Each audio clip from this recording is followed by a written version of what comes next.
தமிழ் சொந்தங்களுக்கு வணக்கம். 11வது இடம் சொல்லக்கூடியது உங்களுடைய லட்சியமும் ரகசியமான காதலும். ஆமாம், இது ரெண்டுமே வெளியில் யாரும் சொல்ல மாட்டாங்க.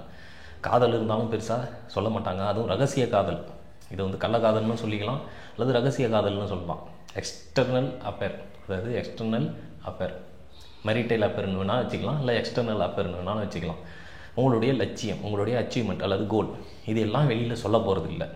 அப்போது இந்த ரகசியமான விஷயங்கள் பொதிந்திருக்கக்கூடிய இந்த 11வது இடம் உங்கள் ஜாதகத்தில் எப்படி இருக்குது, சில விளக்கங்கள் வச்சு பார்க்கலாம். அதாவது 11வது இடம் எந்த நிலையில் இருக்குது அப்படிங்கிறதும், உங்களுக்கு எக்ஸ்டர்னல் மெரிட்டல் அஃபேர் அல்லது எக்ஸ்டர்னல் அஃபேர் வர்றதுக்கான வாய்ப்பு இருக்கா, உங்களுக்கு உண்டான அந்த லட்சியங்கள், உங்களுக்கு உண்டான அந்த கோல் அச்சீவ்மெண்ட் எந்த அளவில் நீங்கள் சக்ஸஸ் பண்ணுவீங்க, இருக்கா இல்லையா ஃபஸ்ட்டு அப்படிங்கிறதெல்லாம் இந்த இடத்த வச்சு தெரிஞ்சுக்கலாம்.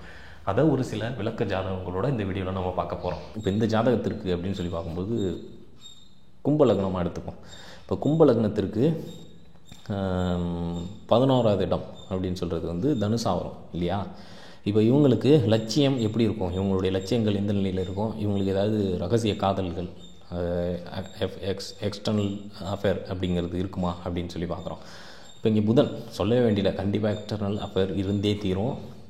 அங்கே விளையாட்டு பிள்ளை அப்படிங்கிற மாதிரியான ஒரு அமைப்பு. இந்த புதன் 11 இல்லாமல் வருது. அந்த அதிபதி அங்கே வேறு பார்க்குறதுனால அது வெளியில் தெரியாத பார்த்துப்பார், அதில் சக்ஸஸும் பெற்றுவார். இது ஒன்று. இவருக்கு லட்சியம் குறிக்கோள்கள் இருக்குமா அப்படின்னு கேட்டால், லாங் டைம் கோல், பெரிய அச்சீவ்மெண்ட்லாம் எதுவும் இருக்காது. போகிற போக்கில் நம்ம வாழ்ந்துட்டு போவோம், லைஃப்பை அதன் போக்கில் ரசிப்போம் அப்படின்னு சொல்லுவோம் இல்லையா. அந்த மாதிரியான ஒரு டைப்பு. பெரிய பிளான்லாம் இருக்காது. ஆனால் புலியே எதுக்க வந்தாலும் அதுக்கிட்ட ஜெயிக்கிறது அல்லது அதுக்கிட்டேருந்து எஸ்கேப் ஆகிற பிளான்லாம் ஏற்கனவே இருக்கும் இவர்கிட்ட. இப்போ அதனால் பெரிய லட்சியம் ஒன்றும் இருக்காது. அதே நேரத்தில் எதாக இருந்தாலும் பார்த்துக்கலாம் அப்படிங்கிற அந்த டேக் இட் ஈஸி அப்படிங்கிற ஒரு மெத்தடு உள்ள ஒருத்தவங்களாக இருப்பாங்க. லட்சியம் பெருசாக இருக்காது. அதே நேரத்தில் ரகசிய காதல் இங்கே இருந்தே தீரும். சரியா? அது எத்தனைலாம் கணக்கு கிடையாது, அது இருந்துக்கிட்டு இருக்கும். தசாபுக்திகள் அடிப்படையில் அதை வச்சு சொல்லலாம் எந்த நேரத்தில் இவருக்கு என்னென்ன வரும் அப்படிங்கிற மாதிரி. ஆனால் கண்டிப்பாக இது இருக்கும். இது ஆணாக இருந்தாலும் பொண்ணாக இருந்தாலும். சரியா? இப்போ இந்த மாதிரியான சில விஷயங்கள் இந்த விளக்க ஜாதகம் மூலமாக உங்களுக்கு ஒரு புரிதல்களை ஏற்படுத்தியிருக்கோம். ஒரு ஜோதிடத்தில் ஒரு விஷயங்கள் உங்களுக்கு விளங்கியிருக்கும் அப்படின்னு சொல்லி நான் நம்புகிறேன்.